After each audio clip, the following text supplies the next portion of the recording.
Okay, Axl Rose is accused of a 1989 sexual assault and lawsuit. Now, if you guys have been following me for a long time, I already covered a little bit of the Axl Rose thing. I want to rewind a little bit because some people may not have seen the secondary story. And when some of these other things came up, I was actually thinking of all these people because, I'm kind of part of this another rape in this group of people, right? So, I was saying that they had some people in here that were covering up rapes and doing some stuff, mostly back then. So let's go through it and see who this person is. Okay, so Daily Mail actually touched on this in 2015, but there's a lot on this woman. So she has relations to, fake victim Nikki Sixx, Bret Michaels, all the people that are in our stuff, right? I was talking about Bret Michaels from a long time ago, and then some other people gave some other filthy on Bret Michaels. I'm a pretty good judge of character for the most part. Sometimes I miss some people because it's just a matter of not sitting down and researching things. And, you could be a fan from afar and you listen to these people, and there's been a lot of people that didn't even know about the Anthony Kiedis thing and all that stuff, and they were just like casual fans, right? And then it seems like now everybody's sitting back and they're like, oh my God, really? Did that really happen? And yada yada. And I was like, yeah, you know. Um, so we started bringing up these stories from a tank of these people, but you start to see the circle, right? If you guys are not seeing the circle yet, they're all connected through, well, just generally in the industry, but when you're talking about rock and heavy metal, okay, so it's a little separate from the pop universe of people, but they do intermingle, as you see, because Slash did with Michael Jackson back then, and he had allegations too as well back then. There was a video of Michael like doing his hip thrusting towards Slash. I was like, that's interesting. You guys target women, but you're gonna take that from some dude. Okay, so the initial story is about a woman named Vicky Hamilton, who I think is a pure evil Karen up in here, and she should have went to jail. I'm sorry. I mean, you're talking about hiding a criminal. Okay, so the story they ran in 2015. Now, I did I'm pretty sure I did a clip on this, but if not, I did a Twitter thing on it. So it was either or type of thing. So I tackled this actually a long time ago. I actually tackled the Axl thing actually pre-2010. And then, yeah, I was trashing the hell out of him. But I had a moment because I actually had to go into therapy around 2010, 11, somewhere around there. And at some point I was just kind of like, well, he didn't do it to me, but he does have allegations. But then I went through the allegation thing again. And then, it was kind of silent. It was a weird thing. So I was like, I don't know if people had, done something in the background. I don't know. It was one of those things, but I brought it up and then this other thing came up and then something else came up and then it looked like I started getting bullied around there. Okay. There is a whole thing to that. And in fact, the text, This is another thing about the text. So I was showing you guys a long time ago. It's on a clip that's probably hidden right now, and I'll probably put it up later. It's just I haven't had time. I don't even care right now about anything. So there was a text that came into my phone, and it said I wanted to talk to the cool girl, and I was like, what? And my mind,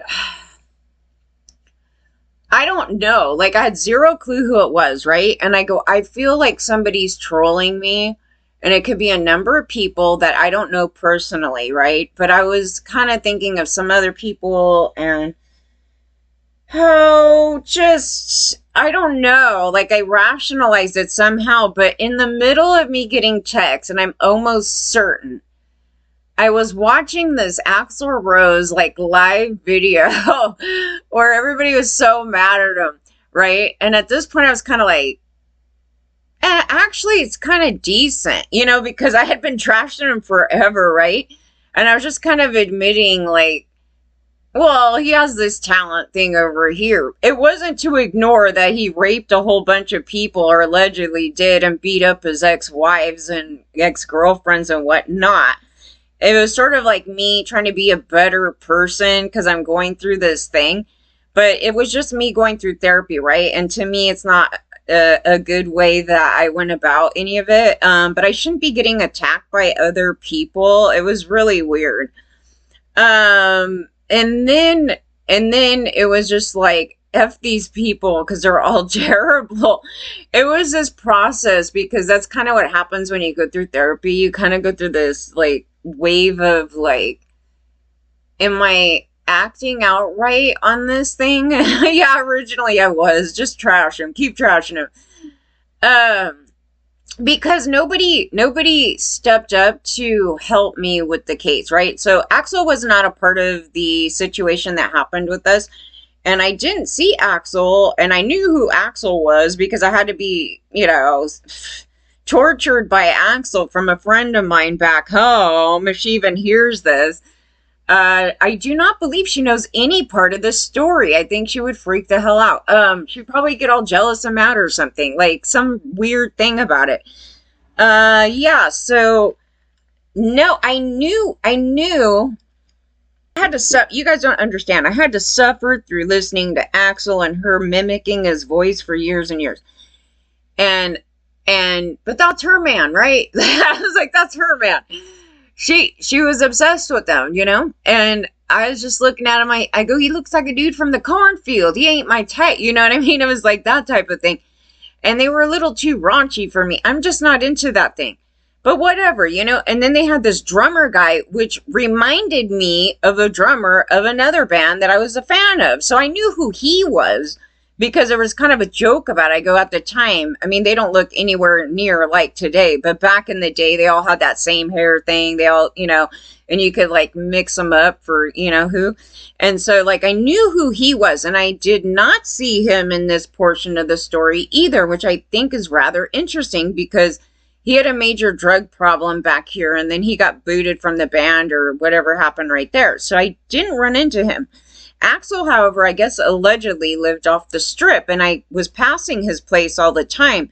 But I didn't know any of that information back then. So no, I just didn't see him. And he's probably he probably hides out in his home anyway, And then Slash I never saw either, and I did know who that was because of his picture. So the two people that I wouldn't know who they were is Izzy, because he looked like half the people out here, and then also Duff. But Jeff looked like a lot of guys out here too. So that's why I was questioning this. I believe if I did see him, it was in the front of the Roxy, because a lot of the guys, when they were trying to show off and whatever, they would show up in front of by the Rainbow and the Roxy, and then they would come with their little entourage or drive in their flashy cars trying to show off to everybody so they could feel, like they're better than everybody else, because that's the only reason why you would do that, because it's not a nice place at all. And so, yeah, bringing a Ferrari up to the Rainbow is hilarious to me, because it's not even a nice place. But anyway, so, so Brett did that, and then I believe Jeff did, because I was like, I remember some really tall blonde guy, and everybody's like, oh, that's so-and-so. And I know at that time I would have been like, GNR, whatever, because that was me at the time. I was like, I would have probably talked some, whatever back then. So, no. So I was not even a fan, you guys. Ask my friend back home. How much did I love GNR? Like, I don't think I was like venomously hating on him, but I was definitely making fun of him, and that was her man. I never once said, oh, give me a GNR album. That never happened. So here's the deal.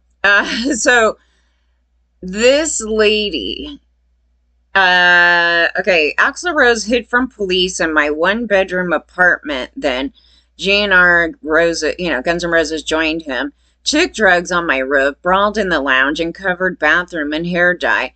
the band's first manager reveals all. Okay, so she's the first manager of GNR. Now, I don't know if it mentions the year. I believe it was in the 80s as well. But this is not a woman that would help you out if you got raped by one of the band members, right? This is so disgusting to me, the story, because she's bragging about it with no F's in the world, and she should be hauled to jail, right?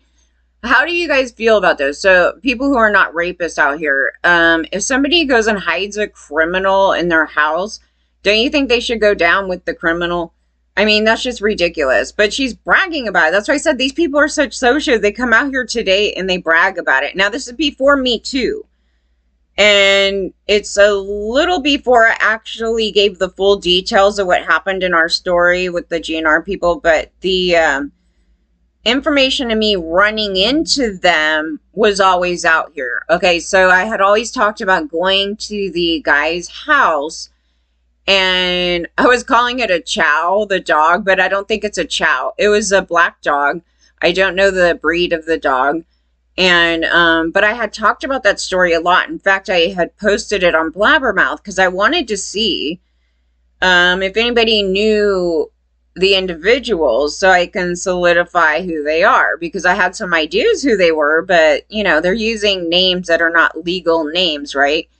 And at the time I felt maybe they may be giving me wrong names to cover their identity, right? So the girl that was with me, I would think that she might have known who they were, but maybe not. So it's a different thing in person, you guys. There was a lot of guys that looked like these guys because they all wanted to be them. You know, we walk around town and there'd be like about 50 like wannabe Nikki Sixes, okay? They generally they just were clones. They looked at them, they wanted to be them, so they would run around town dressed up like them.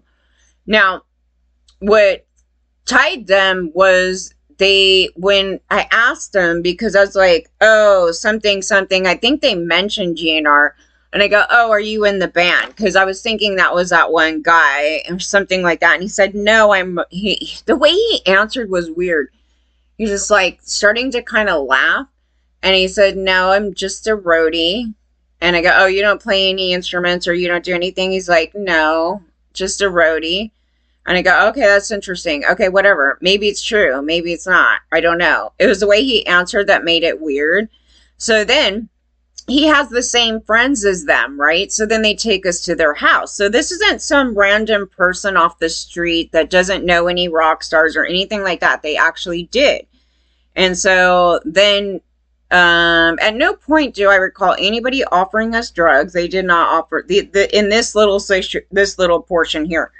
I believe they drank though, because everybody was kind of drunk. I don't recall being drunk.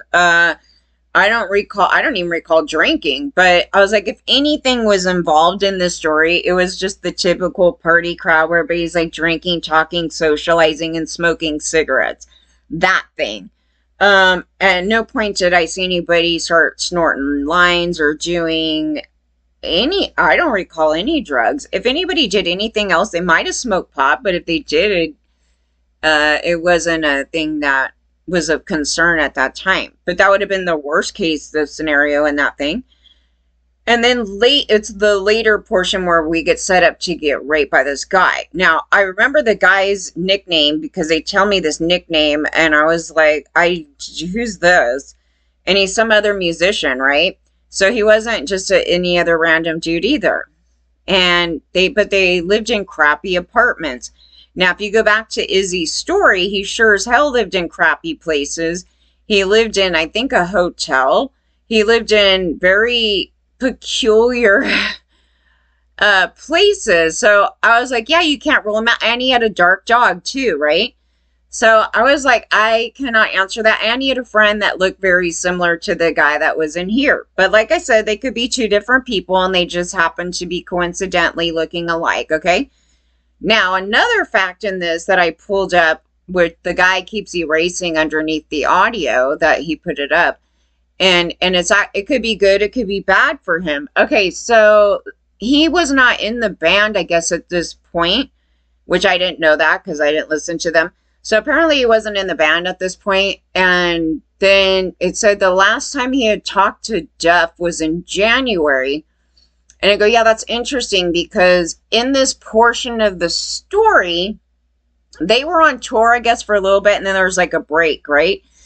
But it doesn't necessarily mean that this other guy, he was saying the story that he was a, roadie. So that's the loose story, right? That may not be factual, okay? The facts could be that, this other thing went on and then they were no longer in that band and they were in this other band, right? Because he was in this other band, right, at that time. But I'm just saying there's a couple of things that could have gone on right here. And the portion here, at no time is there any other individual from GNR around, right? And except for the Jeff thing, maybe, but they were not together, right? They weren't together. Now, there's a third party from GNR that's in this story that I didn't know who he was. Now, I actually could have met him, okay, and I had zero clue he was from GNR, and you guys probably didn't know either. And he was a writer on some of the original songs, but he wasn't like in the band per se, like, the whole group of them. So I wouldn't have had a clue about that. Now, he had a tie with the drug ring, right, that was dealing with that Michael Jackson group of friends over there. And then Slash was dealing with Michael Jackson at around this time too. But he was also dealing with our perpetrators, which is another party, right? So this is this circle of people, okay? It's a really kind of eclectic group of people right here. But again, I didn't even meet Slash in this early portion, which is weird to me too, but no, I didn't. And I would have recognized, he always had that hat on in the thing, right? Just like whatever, Alice goes and gets all these people to go do shit with them. He just does that. Otherwise, he would be not relevant ever again. Okay, so then, so that's the earliest portion. So, allegedly on this audio thing, they said that he hadn't talked to Jeff since January. So that was pre me coming out here to be here. And then I was just listening to it because I'm like, I can't rule, like, I want to rule him out, but I can't rule him out because the story that they gave me may not be true. And there could be some other thing going on here. So, okay, so then the other party that they took me to their house is too much of a drunk to know what the hell happened that day. So they're not a good witness, unfortunately, even though I met them while I was there. They were highly inebriated and passed right back out. So that's a person I can't go, hey. Now, what they can do is say, oh, yeah, okay, so there's this other guy that was like this. He could answer those things, that he has knowledge that it's either that dude, because they are friends.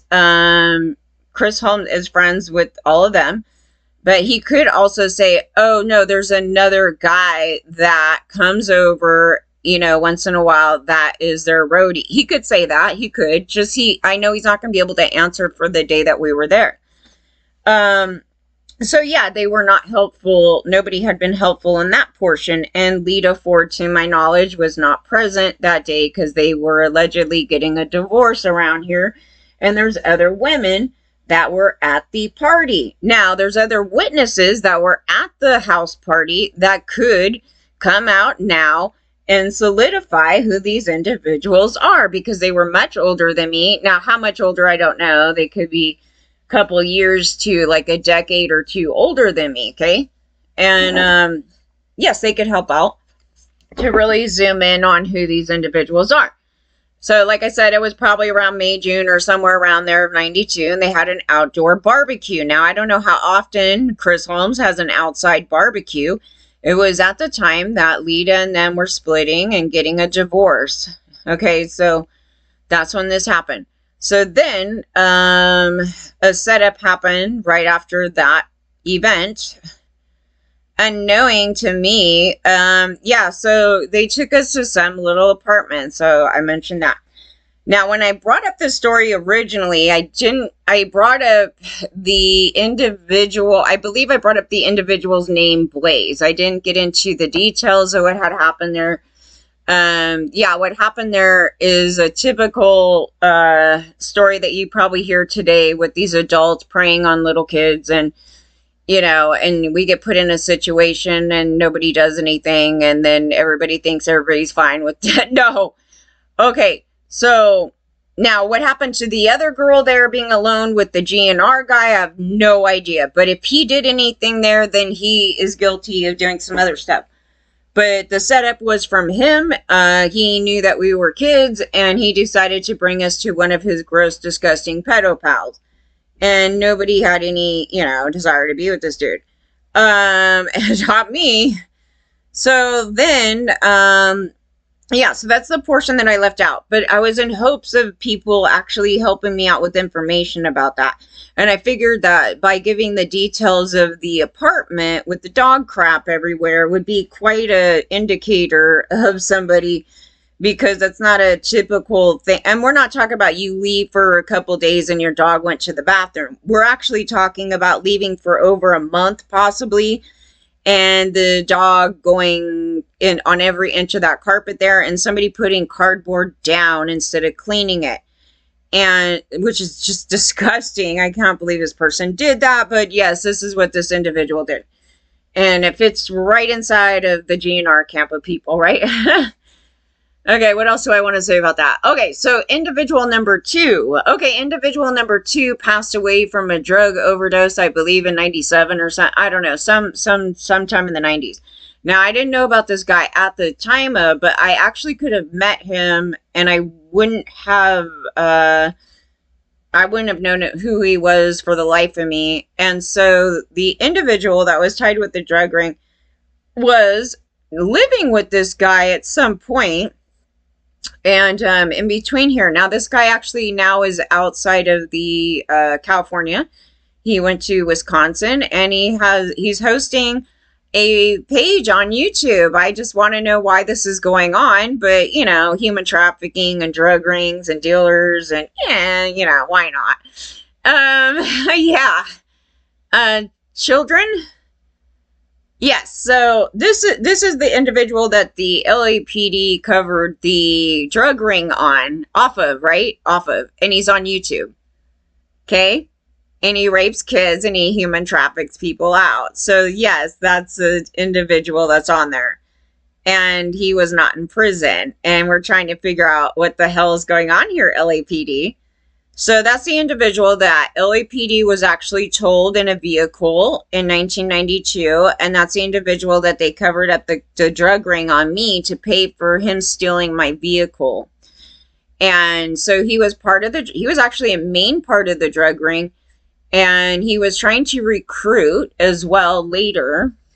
Oh my God. And I was trying to escape, right? And then LAPD wouldn't let me. And then they covered his crimes up onto me. And I'm a child and he's an adult. And that's really interesting, LAPD. And then you took money from me on top of it. He took money from me and you took money from me. So you're both one and the same. Okay, so this is the tie to the GNR camp. Yes, all of them. Okay. And so that's why I said I go drug dealer to the stars, because he was dealing with also a member of RAT, correct? And none of these people are going to help out. Mostly when they make comments like, oh, I don't care that they're a bunch of pedos as long as I love their music, or he's the greatest artist in the world. No, none of these people. None of them. They're happy to take my money, though. They certainly are, and live the lifestyle that they do, and then piss all over it. Yes, okay, so those are those guys. And then, let's see. Vicky Hamilton. So women are not above it, okay? So this is a story about a female. Now, I know it's taking me a little bit to get to this, but I have to fill in the blanks for everybody, because they may just be new to all this. They just listen to their music. They don't know the background of any of these trashy people. Nothing. The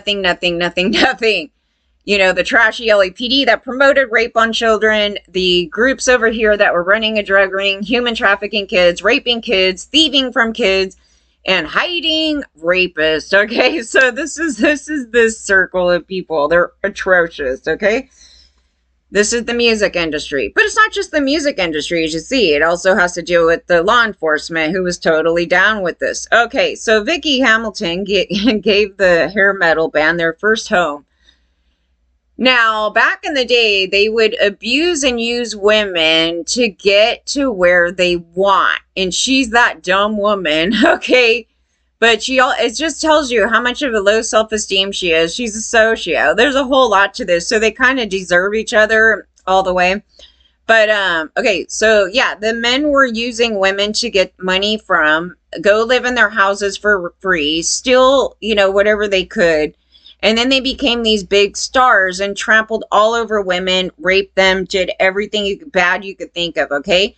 And so you guys want to celebrate this conduct. Do you? I'm not.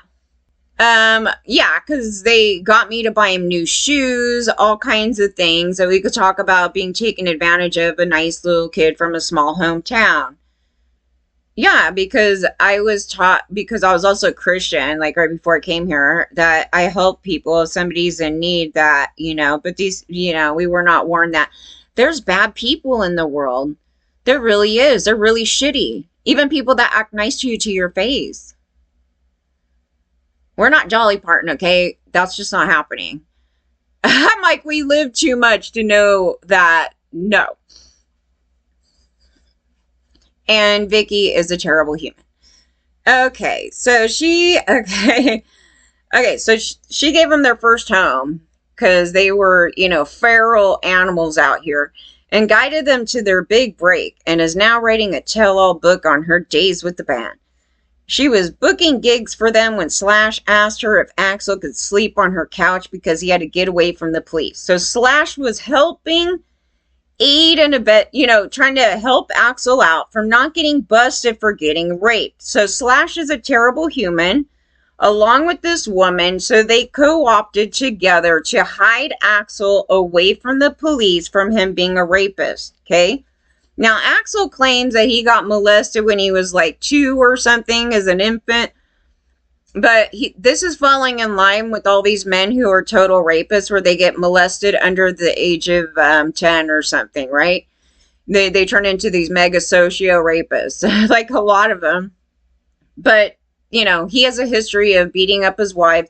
He has a long history, okay? So it isn't a thing where you go, oh my God, no way, not Axl. And then they had that picture of that rape girl thing. Oh yeah, I didn't like that back then either. Girl in the corner, with their legs, that bullshit right there. No, nobody, no. Okay, so then sleeping on her couch, okay, because he had to get away from the police. He was wanted for alleged rape, but denied it. Of course he would. And then later cleared, because they didn't prosecute anybody for rape back then, and they got me raped. So what year is this? But stayed at her apartment, and other band members moved in too. Can you imagine being this woman, though? So some guy comes up to me, he's like, can you help my friend out because he's wanted for rape? And you're like, sure. Imagine being that dumb woman right there.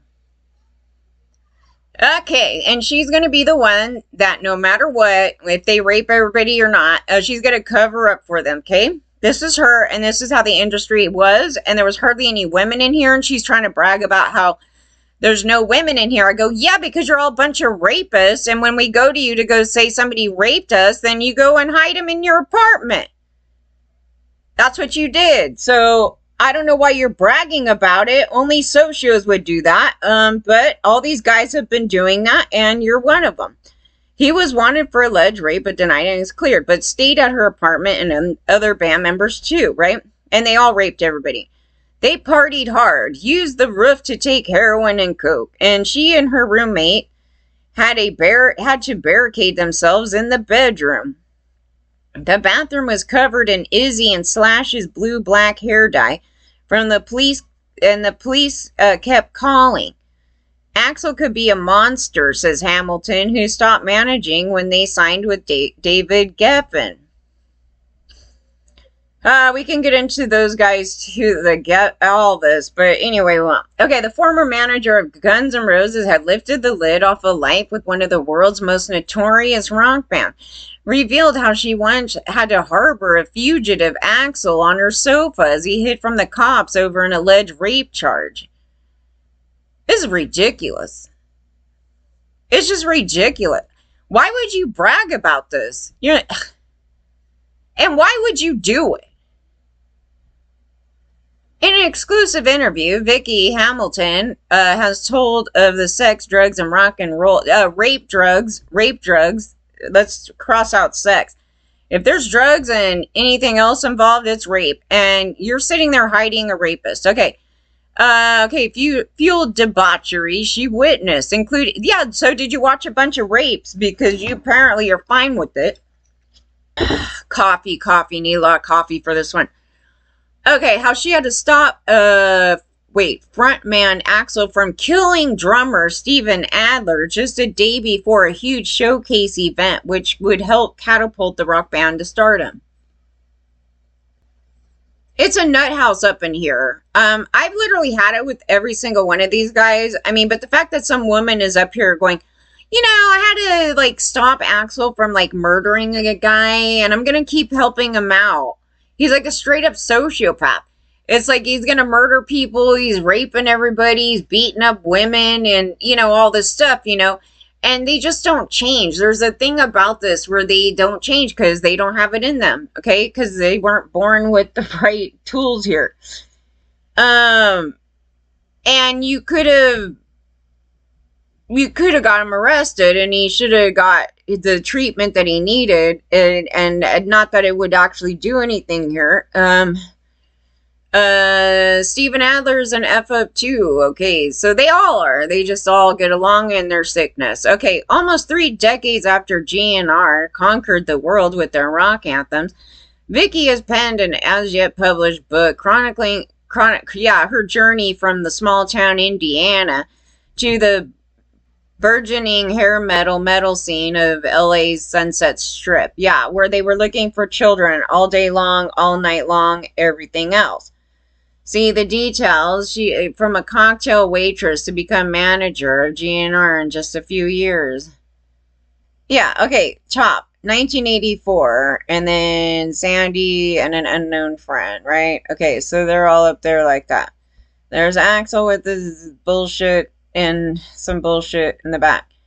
Okay, then you see the picture of all of them. Yeah, I'm telling you, the dude looked just like Izzy. I can't cross it out.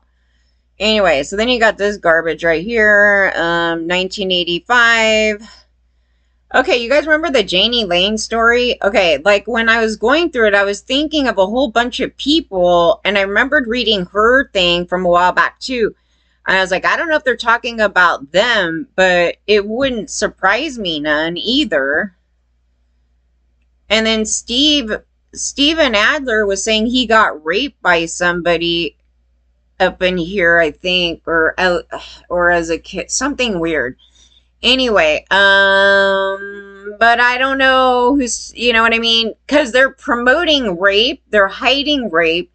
And so always be leery on these guys who are promoting it and doing it, and then later coming out going, oh, I'm a victim. It's like, okay, well, you were a victim at one time, maybe, but not after the fact. Not after that you're an adult here. And you're off raping everybody and promoting it and hiding it, covering for other rapists. And you have no problem of being in a band with another rapist. You're the problem, not me. So I should have never been bullied. It should have been these guys bullied. And this monster Vicky here, what the hell? Okay, so the Janie Lane story happened, I believe it was 85 or 86. And I was like, oh, there's a female manager also with the GNR thing. But I was like, I don't know if I would have said heavy metal, but I mean, they're a cross of rock and, I don't know. But I was kind of thinking of these people. I go, well, they didn't say it was necessarily a guy. It could be a guy and a girl. But this is just another group of people that crossed my mind when they mentioned that story, and they're all pals with each other up in here. And at this time period, that's why I was like, I don't know. I never heard it. And I'm actually bothered.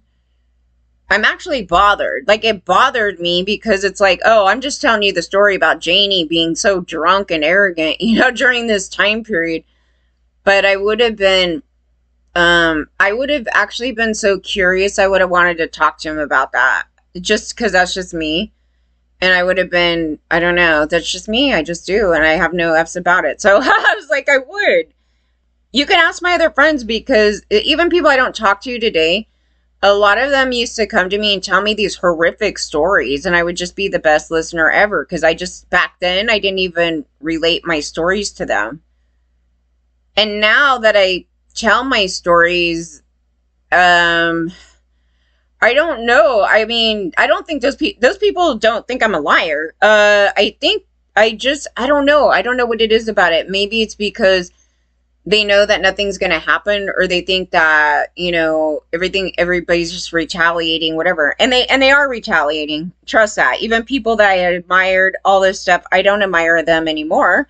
I had a higher perspective of a lot of people, and obviously there I made a judgment error. Vicky with Duff in 2001, and he was the only member of the band who did not live in her apartment. The rest lived and partied there, and she gave Axl a place to stay while police looked for him. Yeah, that was the interesting thing about Duff, is that if I saw him, I have a memory of something. If I saw him, it appeared that he was on his own with some other people. I don't think any other band members of their band were with them, but it could have been, and I didn't care. Like, honestly, it would have been, I don't really give a shit, and because he's really tall. And I remember this one night, this really tall blonde guy, and everybody's like, oh, there's so-and-so. I was like, who gives a shit? Like, that was me as a teen. Mostly not GNR. It was just like, no.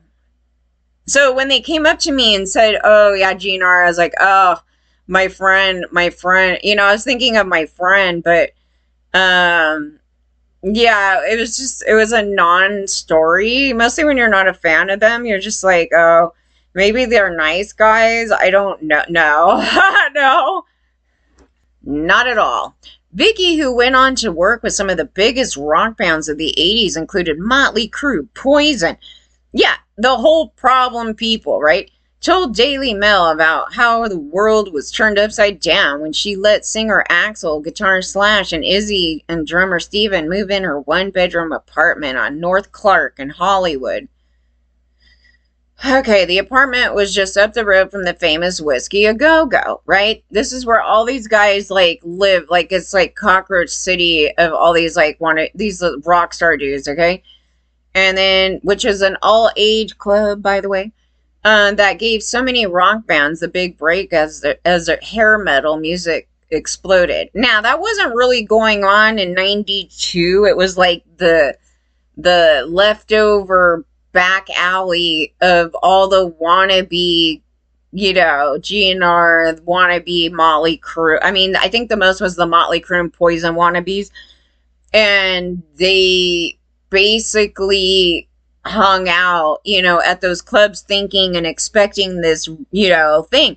But what they wanted at the time was the alternative, thing, because it was, turning over.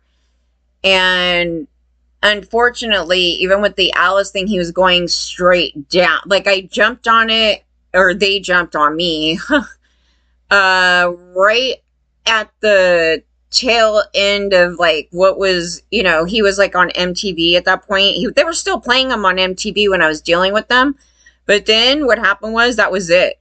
And then it started going downhill, downhill, downhill, downhill. It was like this slow trickle of you're not relevant, dude. You're not relevant, I had to start booking gigs for them, and I was interested in managing them, Vicky recalls. At that point, they had moved into a rehearsal hall off of Sunset Strip. It was a little hole-in-the-wall type plate. There you go. I just actually mentioned this. I don't know if I put it up, but yeah, the rentals that they used to rent in rehearsal studios, which it wouldn't be proper today. Like, it would probably cost as much as renting a regular place today versus back then. I remember they were like, a couple $100. You could sometimes find a rental for like $200 a month. And these guys would like hook up and just cram out into this rehearsal studio and live there.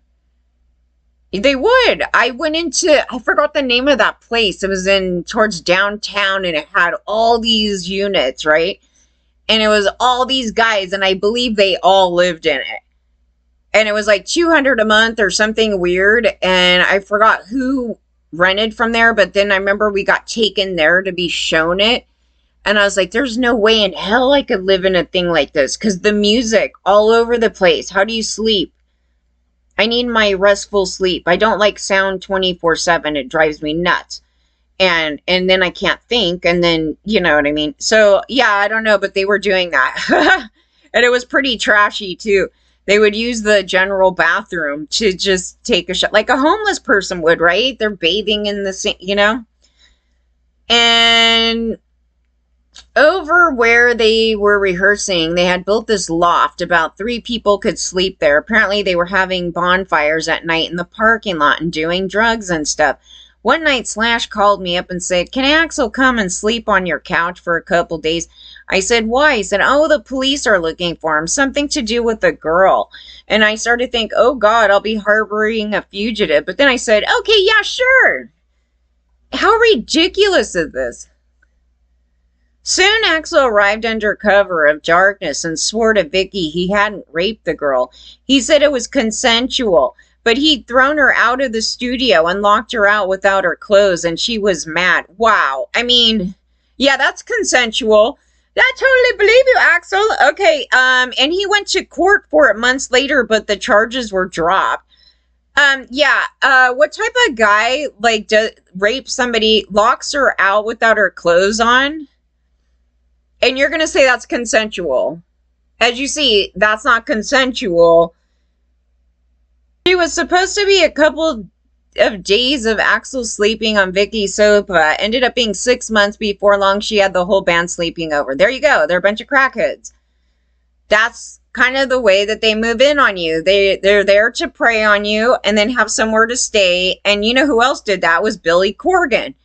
And I was like, these guys have no F's about them. They're just like, oh, you know, I don't like the cockroach hotel I'm living at, so I'm going to go find a woman. That's what they said. I'm going to go find a woman, and I'm going to go prey on them so I can live in their house because I don't want to sleep where I'm at. So they see us as objects. And these men, this is what they did to me as a kid, as we're talking about how they moved in on me and did this whole thing, like right off the bat. And I couldn't get rid of them. And she's saying it there. And she's talking about it like it's just glorifying this conduct of freaking white men. This is what they did. And they wouldn't have been famous had it not been for all this crap and using women to get where they're at. There was a horrible breakup with Slash and Perla. I was like, I don't know, but that was just weird. I wouldn't be with any one of these guys. So maybe there's something wrong with these people to begin with. The rest of the band had to move in because they were staying at the rehearsal space and the cops were trying to question them about the rape, so they all moved in, except for Duff, who was living with his girlfriend. I wasn't their manager up until this point, but that kind of cemented the deal, seeing as I was harboring the fugitive. Vicky describes her 6 months living with the band as having a heart attack every day. And with the endless stream of parties, girls drinking, drugs, and mayhem. Well, if the girls were drinking and doing drugs and they were having sex in your house, obviously there was probably a lot of rape in your house. But that's the thing here. She and Jennifer were forced to barricade themselves in their bedrooms to stop wannabe stars bursting in during their wild parties. The young musicians would down bottles and bottles of Jack Daniels, smoke cannabis, and climb up her roof to shoot up heroin and snort coke. The band would later become infamous for the drugs and alcohol abuse, and Steven would go on to suffer 28 overdoses, 2 heart attacks, and a stroke, while Slash would spend much of his next 3 decades in and out of rehab facilities for heroin and coke addictions. And Izzy was once sent into a 96-hour coma after ingesting his entire stash of drugs, while bassist Duff abused drugs so badly his pancreas exploded. Awesome, guys. Although she witnessed nothing so extreme in those early days, Vicky definitely saw the beginnings of the chronic drug and alcohol problems that would plague the band.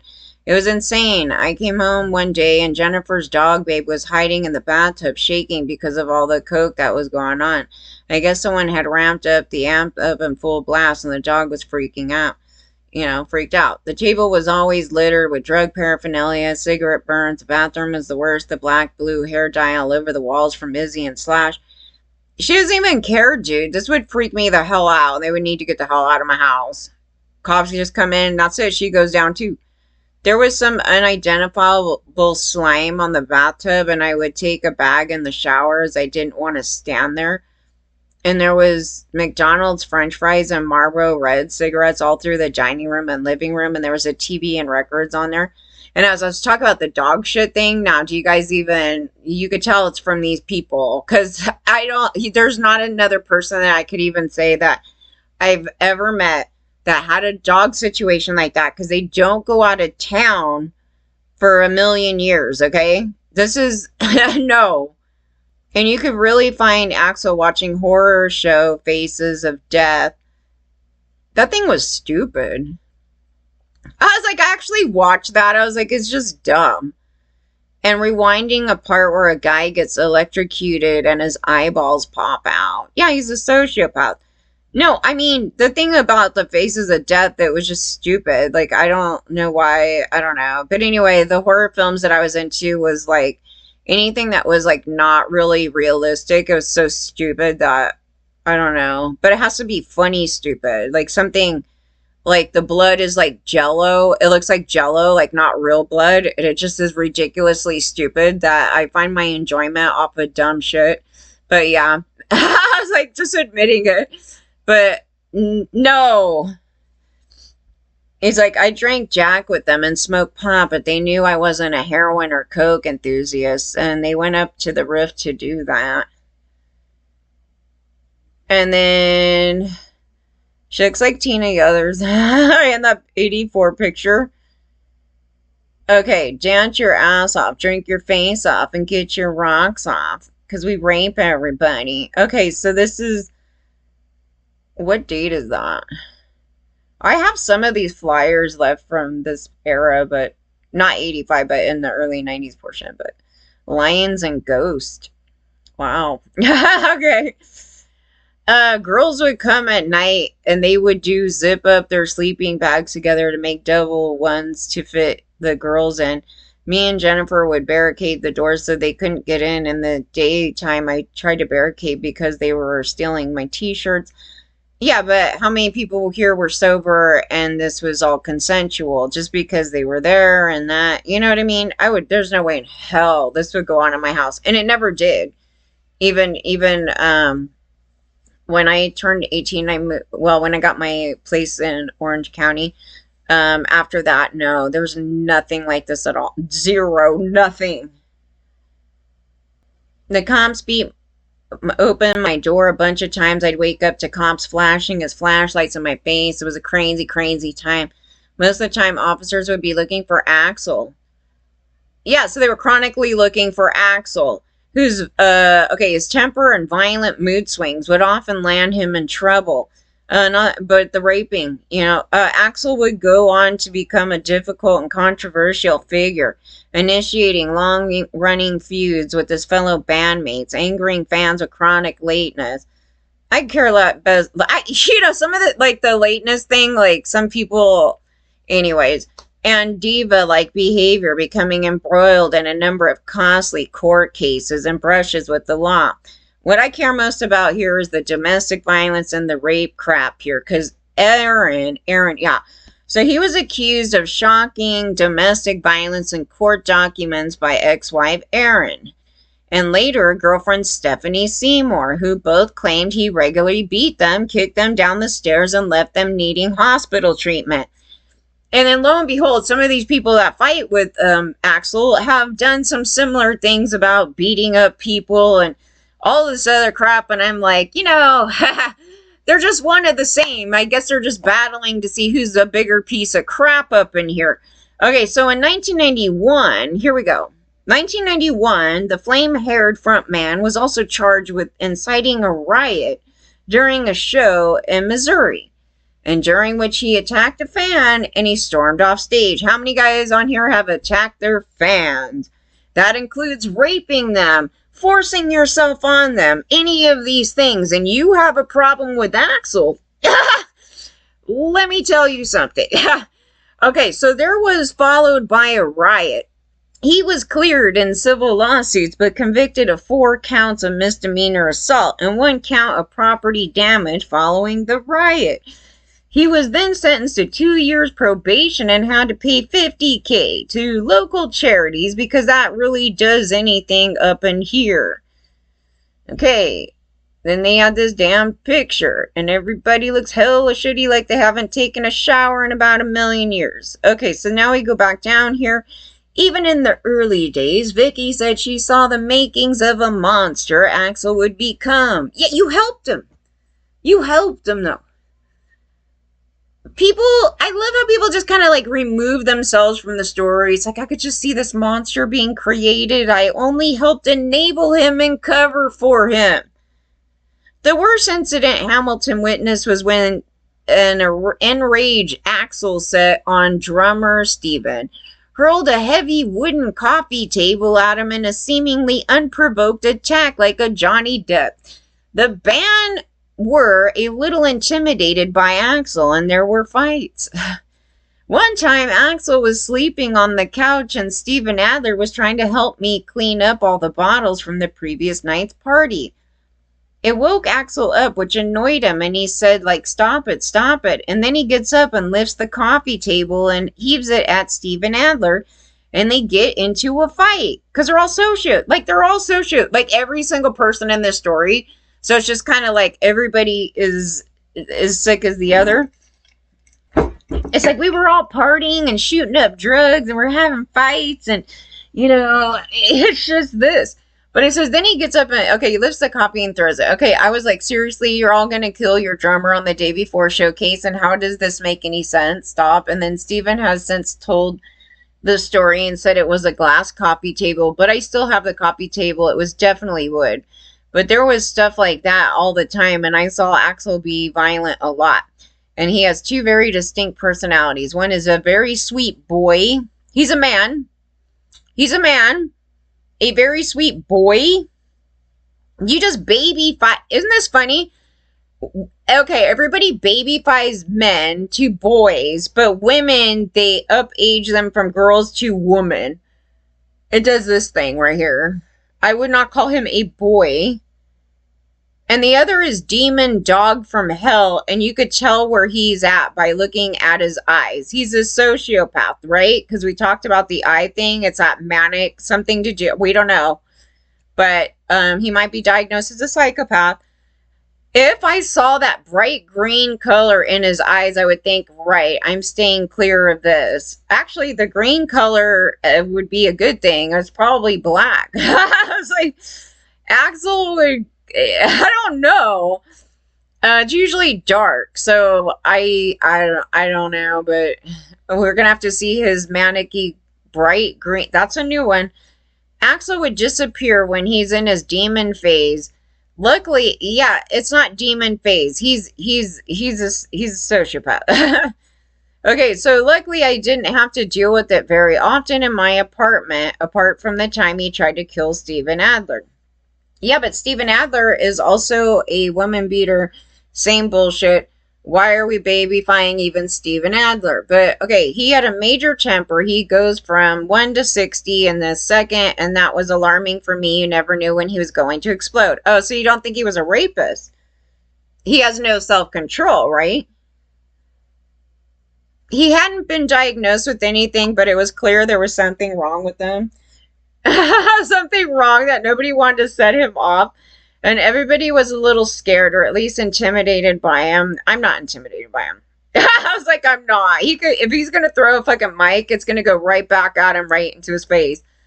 If he was already off, you just had to get out of the way. It would happen at shows, and he'd get mad with somebody in the audience and then stage dive off and beat their ass. Now, who else does this?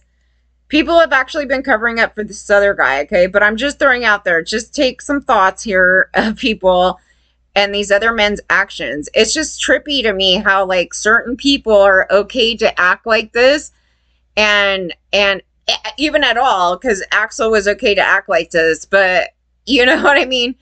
I was not a fan of GNR. So, you know, some of these things are new to me when I go through them. I'm like, oh, he did that. I wouldn't, you know, typical. That he would do that. Like, because the stories are so bad as they come in. But if someone heckled or threw something, but you never know what was going to set them off, and it could be something very small.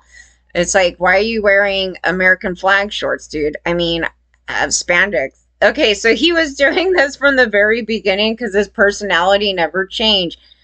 Yes, so there's no cure for that, okay? I heard he locked Aaron in a closet and lit it on fire, but I was never there, and I never witnessed him being violent towards women. That was way after. What are you talking about? He's running from the law from raping somebody. You're seeing him be violent. Men don't just, oh, I'm only violent with these guys. It's like they're just chronically violent, okay? Once he broke the mirror in the Roxy bathroom, the Roxy's lame as hell, but I told you, the Roxy, that's where I was thinking I seen this bullshit. And nothing was going on in the Roxy. I was like, when I went there, I was just like, this place is kind of lame, y'all. Like, I don't know. That was my impression of the Roxy, so I guess he was so bored that he had to go break a bathroom mirror. Okay, over something some girl had done to him. What, she didn't want to be with them? Maybe she turned him down. He had a short fuse, and I was the cleanup person, because you're the idiot. Like, why are you cleaning up after him? Because he's got mental problems. I definitely saw the making of the monster Axl became. No, Axl was always that way. It's not that he became a monster. He has ASPD, and then he is a rapist and violent person, and he was always that way, and the drugs don't help, but the drugs didn't make him that way, by the way. And you just enabled this socio, and you helped him become very rich and famous, and then he harmed a bunch of people and doing all that. Vicky, you said, but I don't find Slash or any of the other people in this band any better. Because it was Slash that wanted to hide him from the cops. They're all bad. So I don't know why. It's just one group of people going, this person's worse than me, but I'm going to hide him out. It's like, no, you're as equally as a terrible person as he is. Vicky, who said she fell in love with the band's sound as soon as Axl insisted on coming to her office and playing her some tracks on his ghetto blaster. See, that word that was a common word that, you know, when you go look back now, it's like, wow, what in the hell? Like, anyway, but it was called that too, yeah. Okay, so which is terrible. Worked tirelessly in the early days to promote the band and land them a sought-after record deal. Oh my god. X wrote, oh god. Okay, she remembered it was always a challenge to keep tabs on the band. Okay. All this? Okay, I was like the mommy trying to keep tabs on them and getting them to the gigs on time. He got a lot later and cost them a lot of money because of insurances at big gigs, but from day one, it was a problem for Axl. He was a diva. He's not a diva. That's his narcissistic personality disorder that's in his ASPD. He's a big time narcissist. He wasn't at that point anyway, outrageous with writer demands in the no brown M and miss kind of way, but I think he had a lot of nervous energy. He suffered from stage fright. There is something that goes off in his mind that he has to be completely ready to perform or he just doesn't. For me, I was like, I would have that nervous energy, but then I don't even give a shit. You know, at some point, where's his low fear factor? He only has it when he wants to rape and beat up everybody, right? They went on late a lot. Eventually, he'd show up and play, but he was late a lot. Usually they were headliners, so the kids would wait for them and go on. It wasn't the hours and hours that he was going to go on later years. It would move. Wait, it was more like a half hour or whatever, but it was still frustrating. I swear, half these people do that anyway. So you almost like don't even pay attention. That's when you go to like go get some beer or something, go hang out with your friends and talk, and then they come out. I don't know. I wouldn't even have noticed it. That's just me, but I guess these people had a problem with it. But for me, I'm just like, oh, good, we're going to be here later. Like, who the hell wants to go home at 11? This is me. I mean, if you can't find somebody, it is very nerve-wracking. And, especially when you have the owners of the clubs looking for you and asking, where the fuck is he? And you have to lie and say, oh, he'll be here any minute. And you don't even know. And sometimes later he didn't even show up, but he'd always show up with me. And she remembers one time when Axl's mood swing, the lateness almost cost them their record deal. And okay, so had organized a meeting to sign the long-awaited contract. Okay, in 1986. Okay, but one day Axl lost his contact lenses and refused to go. Okay, I would have a problem with this. Okay, I don't know. I'm not even, okay, that's just stupid. Okay, so he flew into a rage thinking someone had stole his contact lenses, refuses to go to the meeting, and stormed out of the house telling the others to go without him. He's just a baby having a fit. He's like, all I wanted to do was get down there and sign the contract and clock in my mind. Okay, yeah, okay, don't blow it. Let's get the money. Okay, yeah, go get the money, get the money, get the money. Screw all these people that you raped. Screw other people that you're having psychopath, frenzies on. Who took my contact lenses so I can't read the contract? They're all out to get me. Then we eventually found him sitting on top of the whiskey in an easy pose, looking over the city where he would become the new reigning king. Axl had climbed up the roof via a fire escape. Eventually, he was persuaded to come down after Slash told him his contacts had been found in his pants. You guys, I can't, these people are, I don't even understand it. Nobody was angry. It was kind of a status quo every day. It was something like that. Oh, okay. Here's where some other ties are, which is really some of this stuff, man.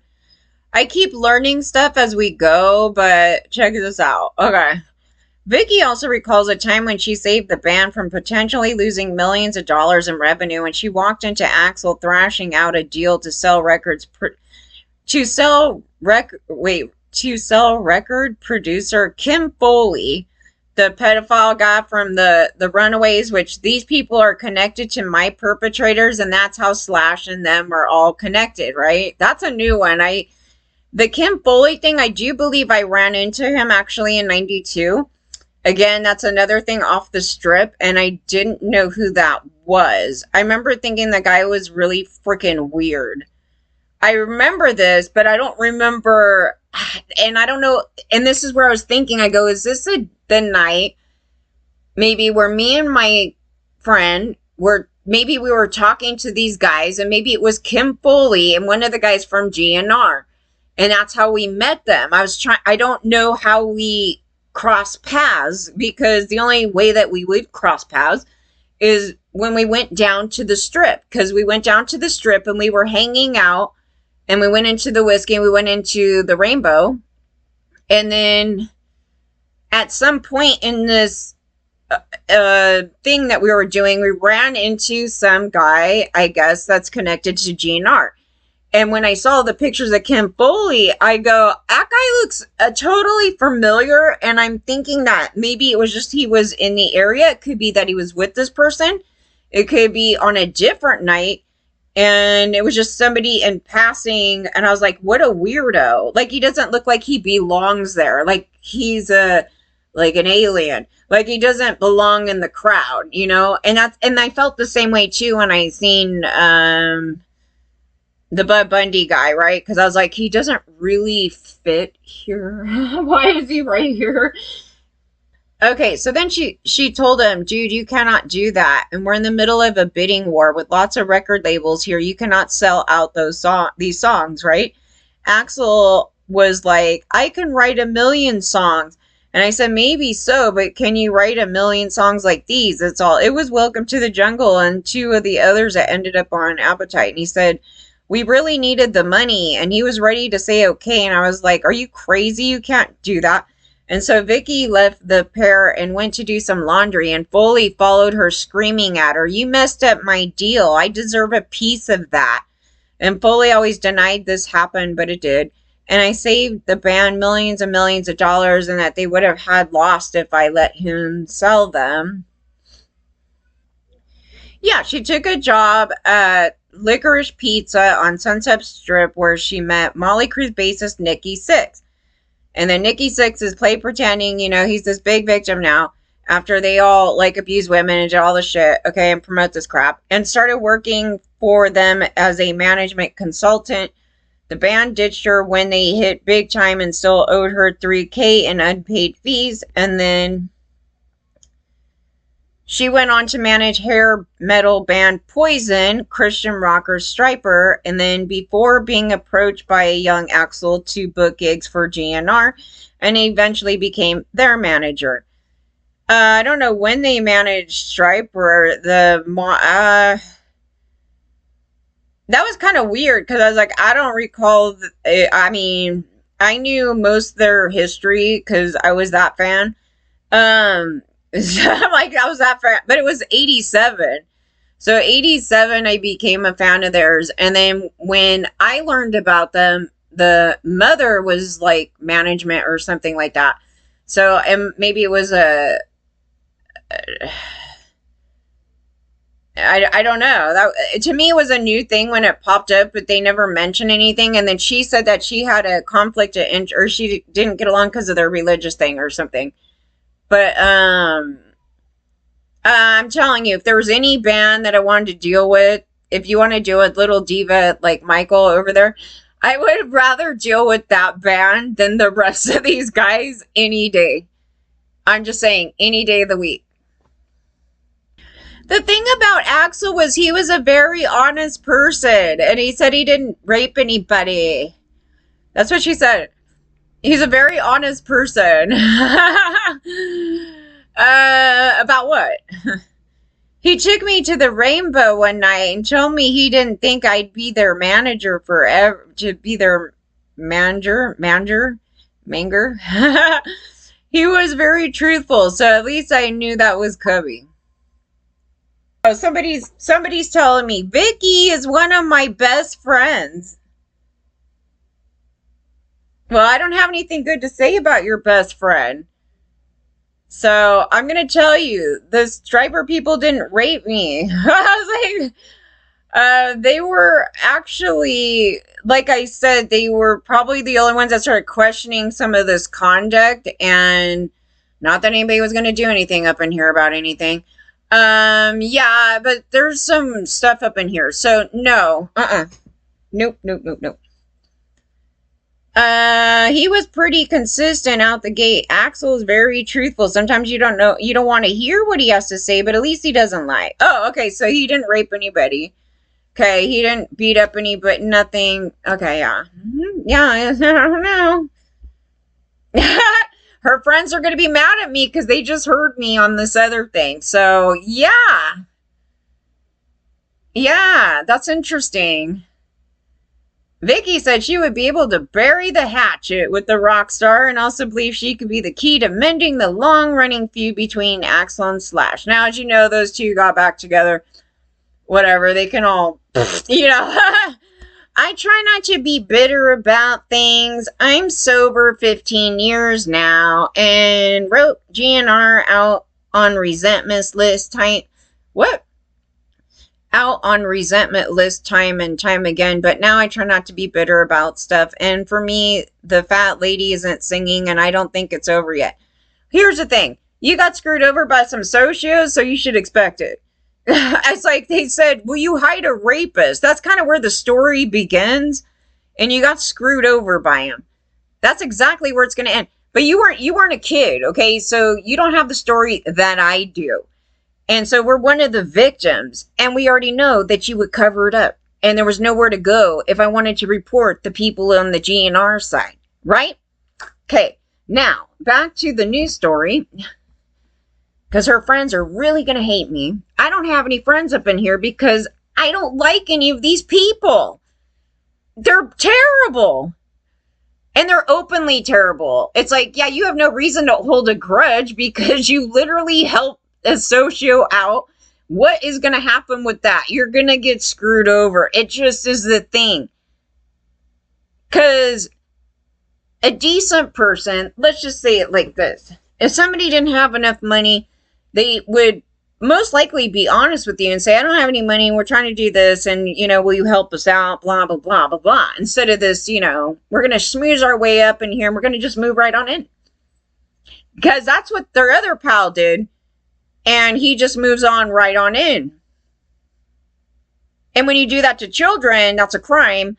But this is the crowd that the LAPD covered for. I don't know why they were out, going after Axl, because nobody ever really got in trouble. Even when they do, get them for something, at the end of the day, it's just like, whatever, just let them go.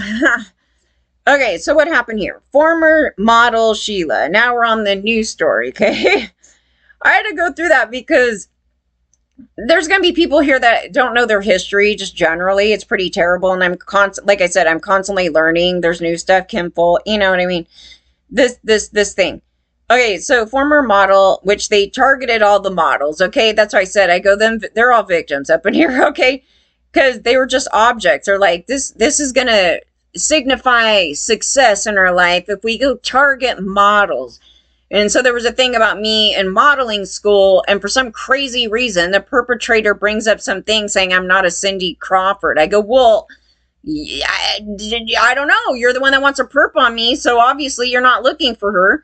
But you were looking for her because you kept mentioning her too, also in 92, which is creepy as is. But, yeah, because there's a dual thing going on here, and I was like, I can't imagine Cindy ever being with that thing. There would be something wrong with her. So I was like, and I would tell her.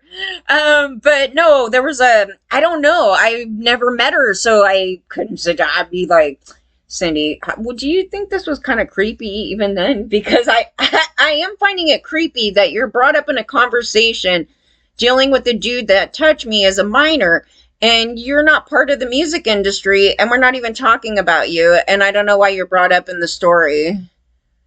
It's like that thing. But like I said, I think that she was friends with the wife of his boss. And I go, maybe there was some other thing there. And I don't know. I'm not jealous of Cindy. Me and Cindy, if I met her, probably have a conversation like nothing. I mean, it wouldn't be anything.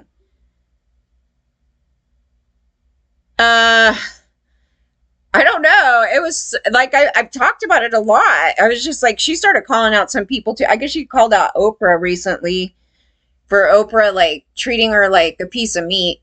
But that was the time, like, we keep going back to these older women, dude, how they were talking about women back then. And no, like, they talked about me in the same way. Like, yeah. But anyway, according to her lawsuit, the popular rock musician attacked her during a violent hotel room encounter in New York in 1989.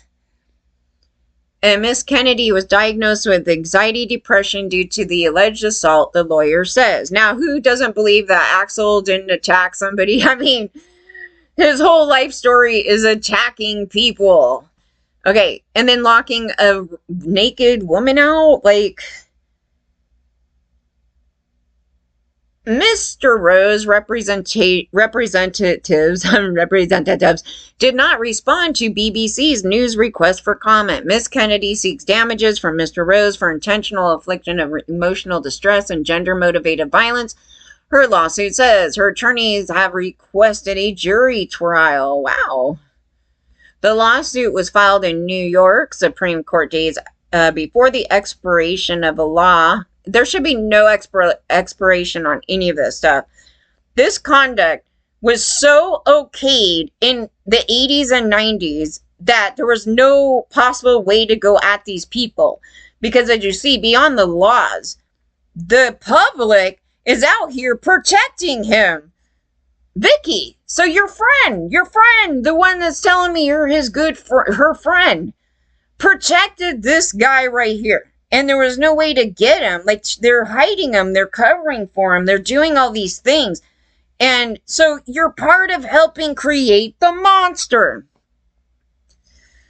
I can't with these stories, you guys. It's just like they have no self-reflection on their actions to these men in the industry. They made it near impossible to get any information out. So me trying to get information out on the other guys from GNR has been a nightmare. Like, they're just not talking. Like, not even people that knew those guys. They weren't like, because they know what they did. That's the thing, is that they know that they did that to me. Not everybody else, right? Because it was a situation that happened between 4 people, right? 2 kids and 2 adults. And then the outer story has to do with us at a house party. It was just a barbecue. It wasn't like a major rager. It was just an outdoor barbecue in the later afternoon, I guess. And yeah, but then it moved on over to this thing. So those people are the only people that know about it. So those people are not even assisting. No. Was Vicky at the party? Like, I don't know. Because these are the women that I'm like, yeah, they were older women, but I don't know how old they were. They could be in their 20s, 30s, to 40s, yeah. And if there was any other minors there, I have no idea. I don't recall that. No, it's like one guy from the GNR camp brings over 2 kids to this guy's house. The girls had no F's about it. But, you know, technically, I don't know if I would think about it. Because, okay, so you're having a outdoor barbecue, right? I think they were doing hot dogs and hamburgers or something. And it's like on their front lawn, right? And then, like, there's a whole bunch of people kind of hanging out. And then that was the amount of the party, okay? That it's like a barbecue. That's it. And so would you really question, I don't know, like, is some guy coming up in there that they know him, and he brings in 2 kids onto your property? I would probably question, like, oh, how'd you meet them? Like, where'd you find them at? And who are they? And blah, blah, blah. I might actually do that. Mostly if I know who that is. But at the time, they just didn't care. Anyway, the musician physically and sexually assaulted her in his hotel suite hours later.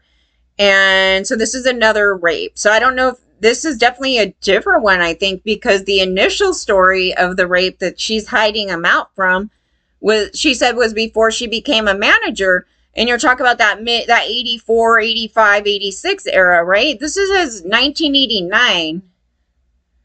So he has multiple accusations of being a rapist, and he alleged that he was raped as a kid.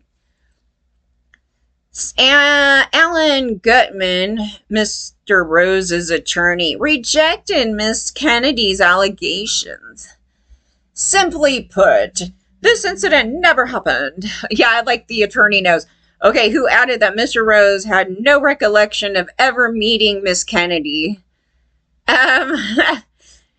He was on drugs, right? So means nothing. So are they going to say that they should be arguing? Oh, was your client here so effed up that does he remember? Okay, can you remember anything from 1989? I was like, because it doesn't mean anything.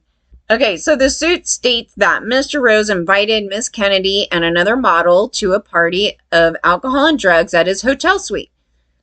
Miss Kennedy said she did not mind an initial encounter with Mr. Rose in which he pushed Kennedy against the wall and kissed her. Okay, so they're saying that's consensual, I guess. Okay.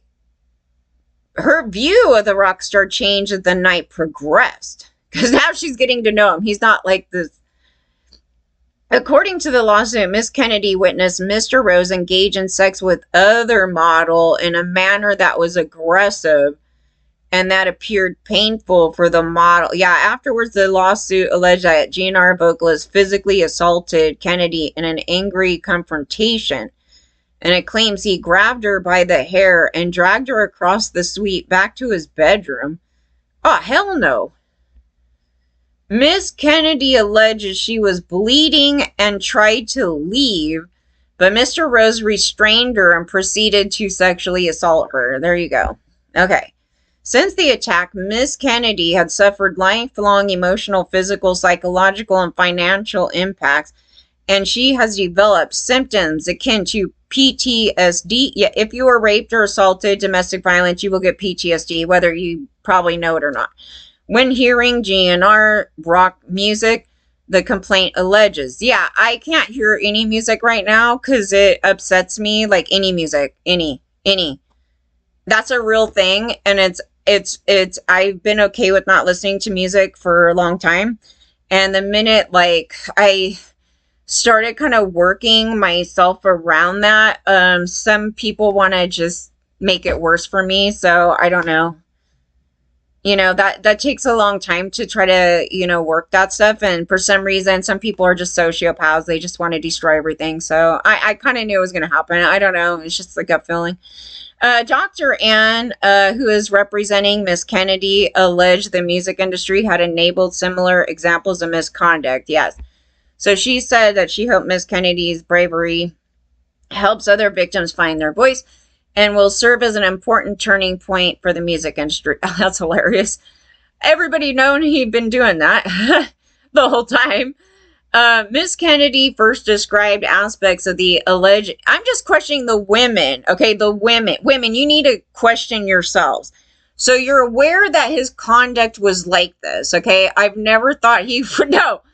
I am not attracted to Axl Rose on any level. Mostly acting like this, okay?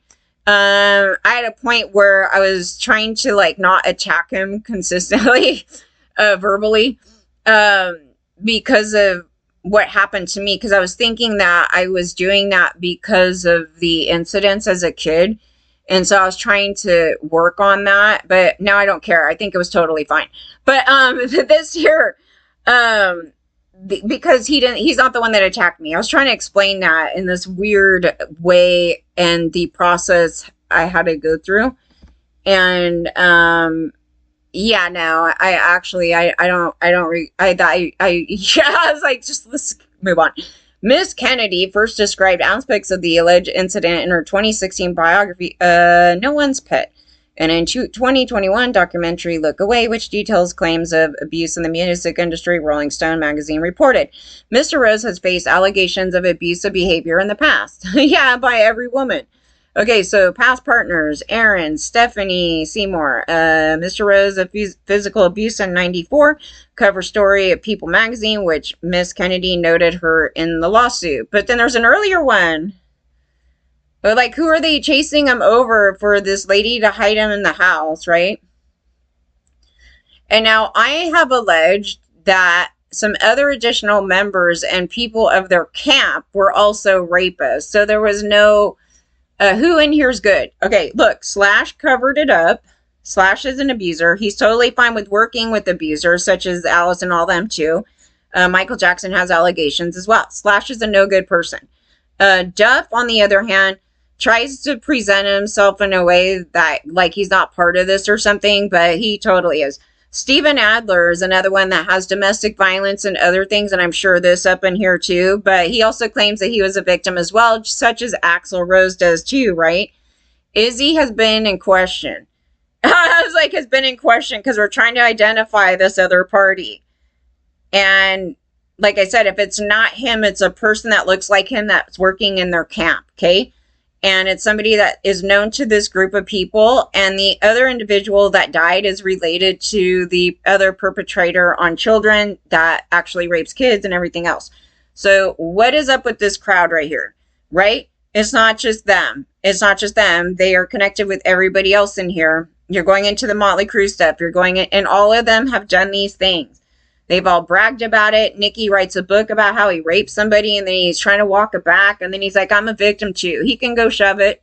And so, yeah, and then we have Diddy going on. He's another socio trying to cover his tracks. You know, this bullshit over here. Yeah, we're about love. You can take that and shove it up your butt. So that's how I feel about it. Because they're trying to skate off of getting in trouble for the conduct that they did. And it's so ridiculous that these people here will sit there and go, there's too much toxic hate in this world right now. I was like, no, you're the toxicity. You are the toxic piece of crap in the world. Otherwise, the world wouldn't be toxic. And they try to flip it onto us. And it's insane. We have to call it out, but I've been calling it out. But they keep protecting that old man over there, and I don't, like, how many people did he, you know what to? It's unreal. But that's like the granddaddy of being with kids out here, because it was promoted at the time that they were in this industry, and they keep protecting all the abusers in here. This whole crowd. And then Elton John is in the mix. And I'm like, I've had enough with that crap right there. Because Elton keep popping up in every other story. I go, and then he pops up in Kevin's story. And I go, hell no. But you guys have to remember, in their country, they allow them to rape little teenagers. So his mindset of hearing somebody like us getting raped out here or touched, you know, as a minor is totally fine with them in the UK as well. So he comes and he protects his gay friend who becomes, he's a gay monster. He is. He keeps touching all the guys out here.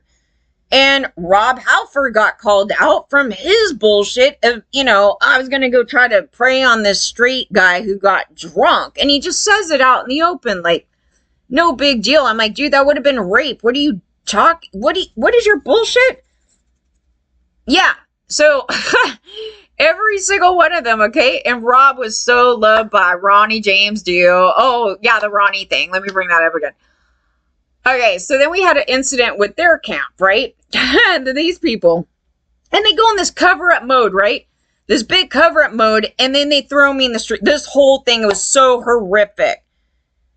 And mostly, for me, how painful that was, I'm trying to, like, ride this thing out. I was like, there's so many people that, you know, we could just out all day long of this conduct. And it's like, but this group of people was somebody I admired growing up, right? And nobody's going to comprehend this situation because they kind of get jealous when I start talking about these stories, and they start attacking me because there are people that are like, God, you know, he's an idol of mine and I want to meet him, but how dare you, you know, start, you know, saying these things because you're ruining my personal picture of them. I was like, well, guess how that was for me, because I was in your shoes at one time.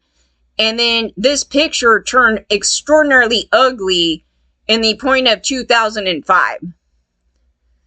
And it was actually in question, actually in 2001, because I'm like, why is he dealing with my perpetrators?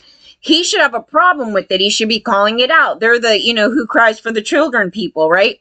They're the ones that were doing this whole crusade about rescuing children of the night. Okay, I have a higher opinion of them because they were the ones forcing that shit out of here. And this is the conduct that they did to me. So I'm actually the victim of that stuff that they're talking about. And then they want to go and do all this shit with them. And I go, that's pretty effed up. Like, I don't, you know, they're not even calling this shit out. So then he hires a guitarist who is the same age as me when I got perpetrated on. But somehow nobody cares about, you know, boys being, you know, minors and bands and anything else over here. And I never seen this interview until not that long ago, actually. It got thrown up onto YouTube and it somehow thought I wanted to see it, which I didn't. But I was like, okay, what is this? And because it said it hadn't been seen before or some crap. So I sit down, I'm listening to it. And in the conversation here, you know, everybody, you know, the guy was really young, and Ronnie's like, you know, the guy's like really, you know, talented, and I'm going to try him out, and he's really young, and yeah. And then he starts going into Guns N' Roses, and I'm like, ooh. I was like, ooh. He's like, yeah, you know, they're really touching on what the kids really want right now. And I'm like, oh, they want to be raped. Okay. Yeah, because there was an underlying thing to this where it's like, okay, you're literally telling a 17-year-old boy, you know, this thing here, and then you're promoting the conduct of GNR, which was absolutely atrocious even then, even for me, because I was going on about it, okay?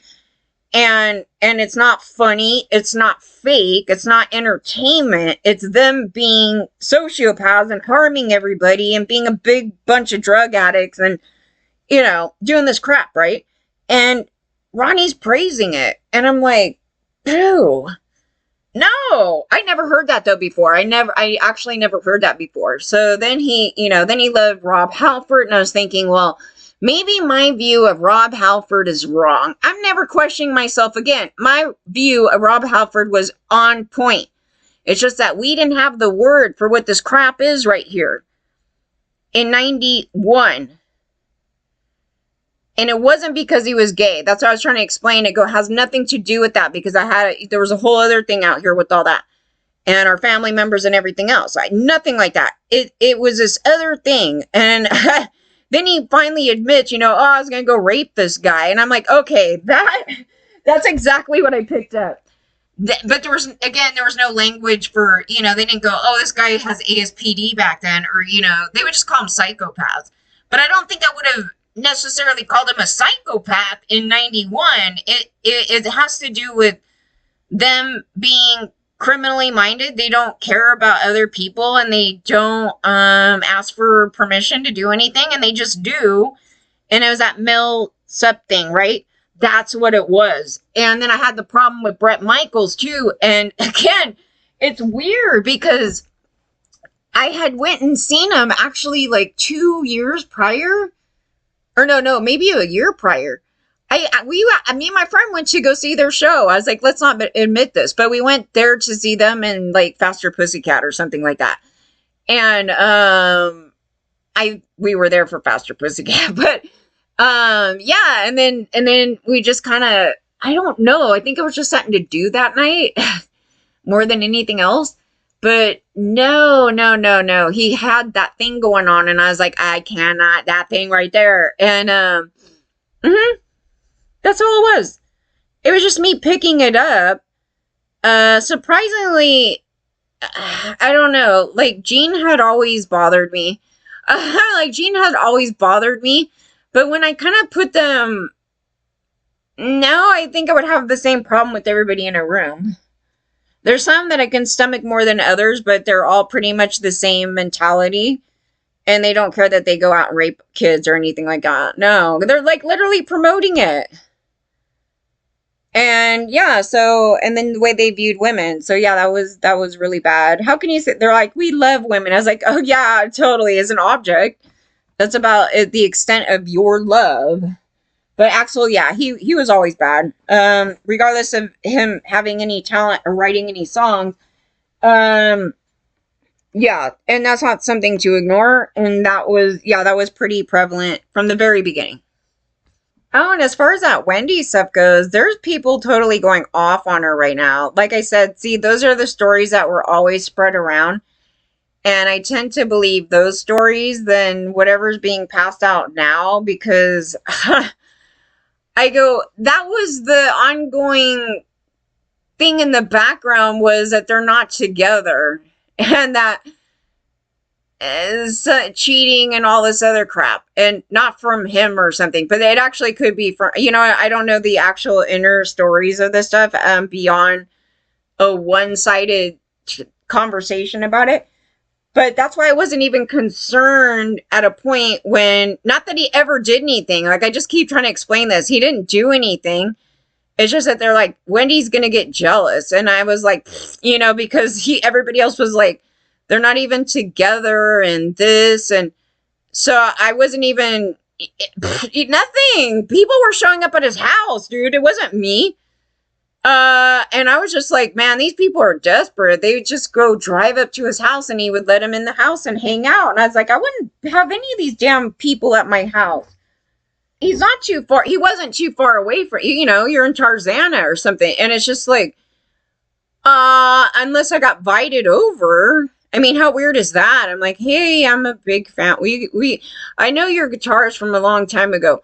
Will you let me in? I don't think that would pass off too well. But apparently he would let you in. He would let you in and hang out and watch TV. I don't know. He was that guy. But I would never do that. So I'm not the threat. I was like, I'm not the threat here. So, it turned into this other thing. But, when you're just a fan, you're just like, oh, yeah, whatever. Just kind of run with it. And, no, nothing. And No, but there was these other stories, you guys, and that's why I was like, that's weird because she's saying a different thing right now. So, can somebody explain that? Because my knowledge of this is that these are things that Ronnie said to other people. So, why is it conflicting with what she's saying? I don't think the people that were friends with Ronnie made those things up. I just don't. It just doesn't make, I mean, why? I mean, unless they just all massively hated her and was trying to get him in trouble, in some way, or, to set up girls to get him in trouble, which would be terrible. And so I tend to lean on the other stories are true, and I don't know why she's saying those things. I wouldn't even care. Like, it's a story that it's kind of like whatever goes on in their life is like whatever. But there was a weird thing that happened here where I was like, yeah, I don't know. They were treating me like shit, though, after this rape thing. And then they treated me like shit actually prior to that. And I was like, that's really weird because I was supposed to meet them in 96 when I went back there. And then, like, I had that stupid story where I couldn't go into the back because there was no bathroom. But no, I was already backstage and I just didn't get a chance to go up to him and go, hey, dude. And so then it was a later thing. And then that stuff started happening. And I was like, I don't even know, you guys. Don't drag me in your bullshit. Don't treat me like shit. I was like, one of your guys is a predator here. So you guys, actually, several people were. So there was another engineer that I talked about who was being way inappropriate when his woman was in the next room at his in-home studio. And that was Ronnie's engineer guy. And they told me to just put up with it. And I was like, no. And thankfully, I didn't pay him like the $4 or $5 grand that they wanted to do a recording thing over there. But no. Joey was trying to get me to do the vocals on his CD over there. He's like, just put up with it, please. I need you to do it. And it's like, dude, I cannot be alone in the room with the guy. I'm not going to be comfortable and the shit's going to suck. That's what's going to happen. Because if I'm not comfortable, we're not going to do good. That's just how we work. So if I feel like I'm getting perpetrated on, my whole mind is going to be on, oh, hopefully this guy's not going to touch me while I'm recording. Yeah, so he may have done great work on all his albums for years and years and years. He's like I think he was like a second engineer or something. He's not like the main, I don't know what the whole deal was with that.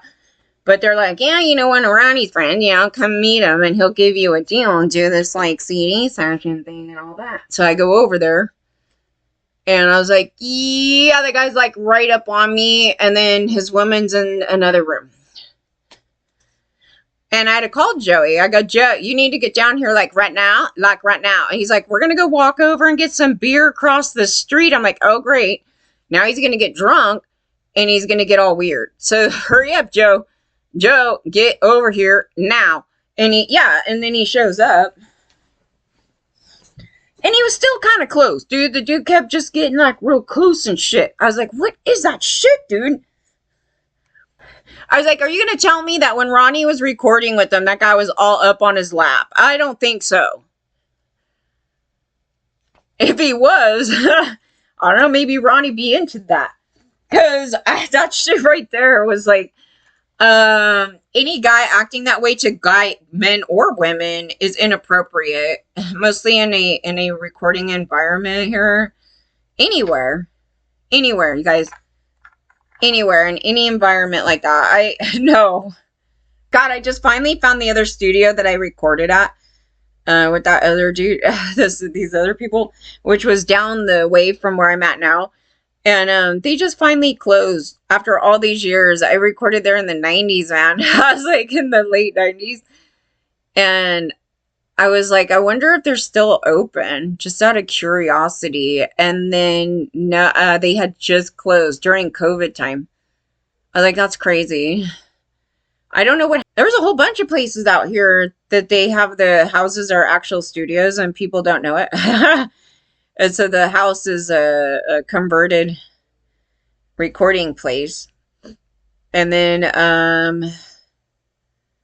I found an old school one not too long ago, and then I found one where Steven Adler was hanging out at down the way. I was like, yeah, let me go down there. We're gonna have a talk. Steven, sit down. I was like, do you know who this? It wasn't Steven. I kept thinking about this. I go, that's funny. I'm surprised I didn't see him. Out of all these people in here, you would think I would have ran into Steven Adler, though, 10 million times over anybody, because he was the one that was like mostly off the rails right there, like really bad. And no. So it was making me question some of the what was going on here. So yeah, I went and researched it just to see what the dynamic was at that time, because no, I would need my other friend as a reference because she was the big fan of him and the entire band. And I was like, I have no idea. I didn't know they broke up right there. I didn't know he was doing that. I didn't know this and that and this and that. And I go, okay. And that's why you didn't run into the entire band like that. How could I be making up anything? If I was making up something, your automatic thought would be, oh, I ran into the entire band. And then we're going to throw an Axl in here. I was like, no, I know who Axl is. And I did not see him, not one freaking time. And his place was literally on the way where I was walking a lot over by on the strip, at least from what I read, because it was in the 94 story right there. There was a place that was off the strip that he lived in, or the cops were called in. And I was like, oh, it's literally right there. How long was he there for? You know, I was kind of trying to look at that. I go, no, I didn't go to the place and I didn't see him. So he got automatically axed out of the story because he just wasn't a part of it. Harrier is accused of a sexual assault in 93. All of them. I told you they're all rapists. I told you at this point in time in this whole saga of things, they're all rapists, and now it's more of a thing on prevention and not creating them. And that's why I started changing my focus, because you're going to find out that everybody had done this. And you're going to find out the women who helped them out. So I don't know why somebody's saying they're your good friend. So I had to double check to make sure that these are not the two girls that were pissed off at a guitar player that was trying to help me, who I think his name was Chris. I've been kind of really weirded out on that story because it was a guitar player who had long hair, long brunette hair. He was so nice. Like, so this is the only guy I'm going to be like, he's not a rapist. No, he was so nice. He's like one of those, like, I want to try to help people out, that type of guy. And he didn't prey on me, nothing. And he was trying to help me. And these two girls, one of the girls was seeing him, I guess, and she was getting pissed and jealous that he's trying to help me out. And I'm like a kid, okay? So if he actually touched me, then he's a pedophile and you would not want to be with him, right? Like that type of mentality, right? Instead, she got pissed off and started telling him off. And they started fighting. And it got kind of scary because some women like that can get violent with me, like thinking she had an automatic thought that I was doing some crap. And she's disgusting. And I would like to know who those two pieces of you-know-what are. Those two girls. I know where they lived. So I pointed out the apartments. So they viewed and watched a child getting harmed, but then this guy trying to help me out. And then they did that shit. And so he went to the Music Institute, which I wanted to go there, by the way. I really wanted to go there. And I played guitar too. So we had things in common at that time. I didn't want to hook up with him. He's over here trying to help me. He's like, I was worried that something bad's going to happen. And it very well could have right here. And then it did right after the fact. And then I don't remember how they fled the story. Either I got away from them because I didn't want to be part of that drama right there, or she threatened him so much that he had to, do this whole thing. Those two girls are pieces of crap. It was weird because all he did is he came over and then he like slept on the floor or something. Like I had to pay for the room, I think. And then they wanted to make sure that no adult was going to harm me. And then they didn't do anything. Nothing. Like they were really nice. Like a personality of like my ex, later. No, that you could literally trust him in a room. He's not going to sit there and try to do some crap to you. That was that. I mean, I had to be in a situation like that to where, yeah, I'm going to have to trust somebody because, the situation is so out of control that I'm not safe. And all these adult men are preying on me, right? And so this happened to be one that was like, what are you doing? I don't even remember how this came about. But anyway, they found out what happened. I was trying to stay away from those other people. And yeah, they were really concerned. They were like legitimately concerned. That's why I was like, we need to figure out who that is. I thought his name was Chris. I was like, I keep thinking about it. I was like, I thought his name was Chris. It could be Chris. It could be a Jason. Any name like that. And he's probably famous right now. It's like, I'm not even kidding. He's probably a working musician. There's people in the past that you want to thank for doing something good. Like, you shouldn't have anybody have to tell you to do something good. And somebody was just a genuinely good person. And I would like to figure out who that is. They're not in no way, shape, or form busted. There's like nothing that they would be busted for. Like zero. Nobody was doing anything back here. Yeah. But those two girls that would. They're pieces of crap. I could not believe that. Like, they had an apartment that had enough room to take somebody in. Now, mind you, not everybody's going to do that for anybody, but if you find a kid, the one thing that you should do is actually have CPS, right? Like, it's kind of an automatic thing, but these two girls were too busy being like, she's a slut, like her thinking.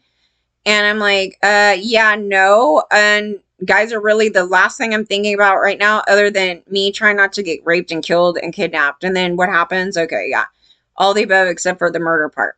So, and there was serial killers every freaking where. There was a serial killer actually blocks down the street. And he was a photographer. So when I was doing research on here, there was another one. And he was down the street. And I had gone by there before. And I didn't know it at the time. But I'm certain it's not the serial killer that they were talking about in 92 because he had killed somebody outside of that area. And they didn't know who he was yet or something. My birthday. They ruin my birthday every year. They ruin my holidays every year. So we're going to ruin yours. Like, we're going to ruin yours. I wish people would be more cooperative in it. Mostly people that are not technically the perpetrators. But no. But as you see, the people who we need to be cooperative are also the cover-up queens and also the rapists, as you see, because they're also raping other people. So they have no incentive to sit there and out somebody that they know did something. They're here protecting their house. As you see, I keep trying to lay this out. And this net goes way out. And I don't need to know Axl to know that this group has been doing that. Because if you ask me and go, yeah, this one person, blah, blah, blah. And I go, yeah, he's my guitar player, blah, blah, blah. This, I hired him for this. And they start going on some story. I'd be like, wow. When they came over, nothing like that. I'm just cooperative. That's just it. Without getting into that big old thing. If I knew something, I would say something. If I know something and I can't say something, I'm still going to dig at the story. So we'll put out, portions of the facts. And then sometimes I obtain things, right? I obtained the information from the Playboy thing, right? It was legit. That was Drew Barrymore's brother. I didn't know that. I'm like, I didn't even know that. Her half-brother. Be coming up on me. I was like, yeah, so I'm like, Drew Barrymore, what is going on? Okay, so, and that crowd over there has some issues. Okay, so, yeah, so, you put stuff out, and then sometimes people will help, and it'll steer you in the right direction. So as we looked at the rapper story there, yeah, I mean, who's sitting there really going, oh, Diddy didn't do it? I mean, that is just a joke.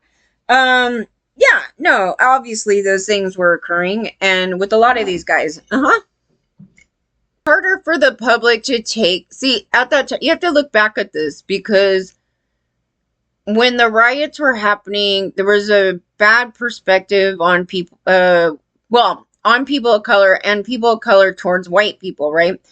And so, when a white woman would accuse, a man of color of doing something, they have a historical thing about that. So that was an issue there. But no, this is me literally witnessing this conduct. And so I go, yeah, it was quite overlooked. And so it got overlooked because you don't take it seriously at all. Just the general thing about men doing this to anybody. And then now there was a lawsuit on another department for preying on children and women of color, particularly over there. It is not limited to that, but there's a suit in another area in regards to that. So you can't ignore it for anyone, because otherwise it does that thing. And it was a huge problem back here. And so it just okayed the conduct for people like Axl, even though they were running around they were only trying to get him for being as probably just assaulting people generally. But their thing about raping women, see, it's like, how do you say something's consensual when you lock somebody out naked and now she's mad? I was like, yeah, she has a right to be mad. You just committed a crime. I'm like, to put these two things in one sentence. But but like I said, there were some other people that had this conduct, and you can go into Marilyn Manson too, had this conduct. It's like, yeah, he has this really nice side. Like I said, I go, he was, flirtatious and friendly. I didn't get the monster. I see the monster. It's a thing where it's like, oh, you pointed out. Yeah, I see it.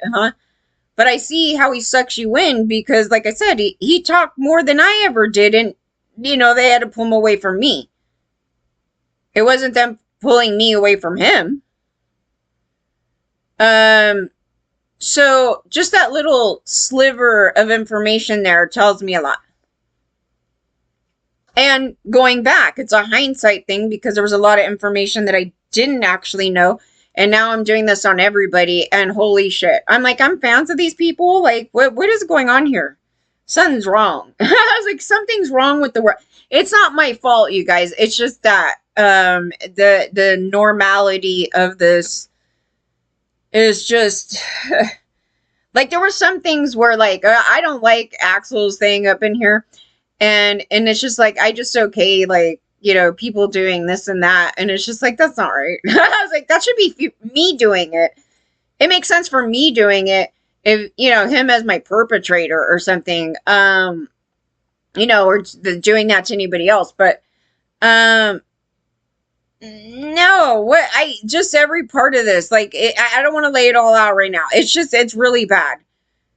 And it just kind of came together, and I had this moment of, I don't know, it just came together, and it reminded me of junior high and being bullied, and there's just a lot in it. It's very deep, and there's a lot in it, and it's disturbing, and these people should not be enabled, nobody. And for me, going through that type of therapy from these type of people, you just do it subconsciously, and that's just they're enablers. That's why I'm pulling it out, because they pulled it out in me, as a kid, because I was protecting my dad. You know what I mean? There was this thing where I had to do that, but that was from childhood. They made me do that, and so it was automatic. And so I'm pulling it out on people, and people are going to get pissed. I wasn't pissed when they pointed it out. When they pointed it out, I was tripping out because I was like, am I doing that? I didn't know I was doing that. Oh my God. Like, it was like that. It wasn't like, oh, I need to defend this or something. No, it was like, I am? Never thought of that before. I didn't notice that. I'm not going to do it again. Yeah, but I still may do it on some people, just because it's a, thing that you have to work on.